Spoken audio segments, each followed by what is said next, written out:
হাইড্রোকেফালাসের মাথায় আমি কি কি দেখবো? ইন্সপেকশনে কি দেখবো? ইন্সপেকশনে দেখবো সাইজটা। অ্যাপারেন্টলি তার কি হচ্ছে ইয়া বড়, মাথার সাইজটা বড়, সেটা আমার পালপেশনে যা মাপতে হবে, মেপে প্লট করতে হবে, সেটা আলাদা। তাহলে আমি প্রথমে আগে সাইজটা দেখবো, অ্যাপারেন্টলি এনলার্জ, ঠিক আছে। 2 নাম্বার আমি কি দেখবো? স্কাল্পের স্কিনটা কেমন, শাইনি থাকবে, স্কিনটা শাইনি এন্ড থিন হবে।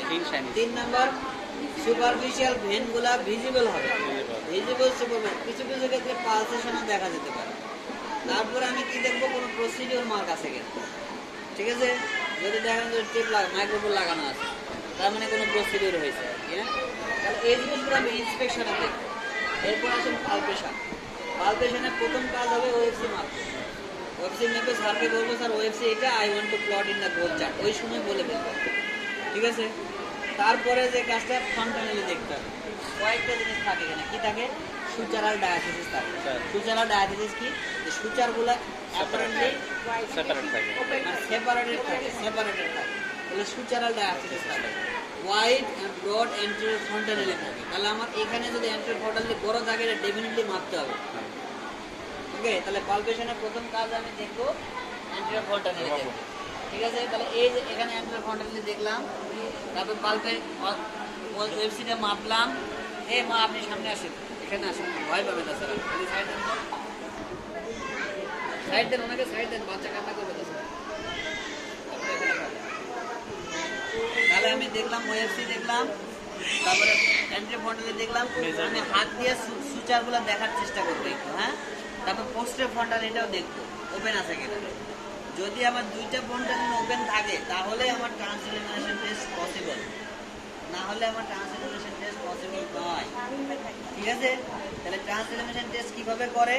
আমি টস দিব হলো পোস্টের ফ্রন্টালিতে, আমার ইয়া থাকবে, চোঙা থাকবে অ্যান্টেরিয়র ফ্রন্টালিতে, তারপরে আমি দেখবো, ঠিক আছে। তাহলে পোস্টের ফ্রন্টালিতে দিব লাইট একদম ভার্টিক্যালি 90 ডিগ্রি অ্যাঙ্গেলে, লাইট দিব। আর এখানে ভার্টিক্যালি 90 ডিগ্রি অ্যাঙ্গেলে আমি দেখবো হলো অ্যান্টেরিয়র ফ্রন্টালিতে ট্রান্সইলুমিনেশন টেস্ট। এছাড়া আর কি থাকে? পালপেশন করবো আমি ম্যাস্টয়েড বোনের এখানে, ভিপি শান্ট করা আছে কিনা, এই যে আছে, ঠিক আছে, দুই পাশেই। আর কি দেখবো আমি? ম্যাককুইন টেস্ট দেখতে হবে, ম্যাককুইন টেস্ট। ম্যাককুইন টেস্ট কি জিনিস? ব্যাকওয়ার্ড সাইন, তাই তো। ব্যাকওয়ার্ড সাইন কোথায় দেখে?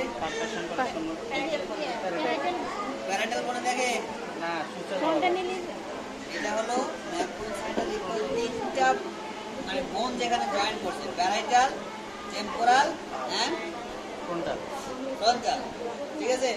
এই যে প্যারাইটাল, এখানে প্যারাইটাল আছে না, সামনে তো টেম্পোরাল, আর এই পাশে টেম্পোরাল, এখানে ফ্রন্টাল। এই জায়গায় যেখানে ওপেন করছে, সেই জায়গায় আমি চাপ দিব। চাপ দিলে কি হবে? ক্র্যাক ফ্রন্টাল, মনে হচ্ছে ভেঙে গেল, ভিতরে নেমে যাবে, ঠিক আছে। তাহলে এটা হলো ম্যাককুইন সাইন, পারকাশনের পার্ট, ওকে। আর ইন্সপেকশনে কিন্তু আরেকটা জিনিস ভুলে গেছি আমি, সানসিটিং আই আছে কিনা দেখলাম। তাহলে এটা গেল পালপেশন, গেল পারকাশন গেল।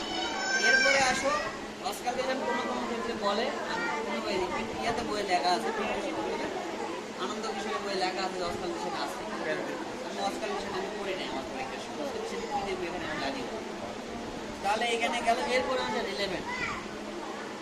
রিলেভেন্টে এসে আমাকে কয়েকটা জিনিস দেখতে হবে। সেটা হলো যে হাইড্রোকেফালাসটা কোনো কারণ কি, হাইড্রোকেফালাসের কারণ একটা হলো কনজেনিটাল অ্যাকোয়ার্ড অথবা কমিউনিকেটিভ, নন কমিউনিকেটিভ।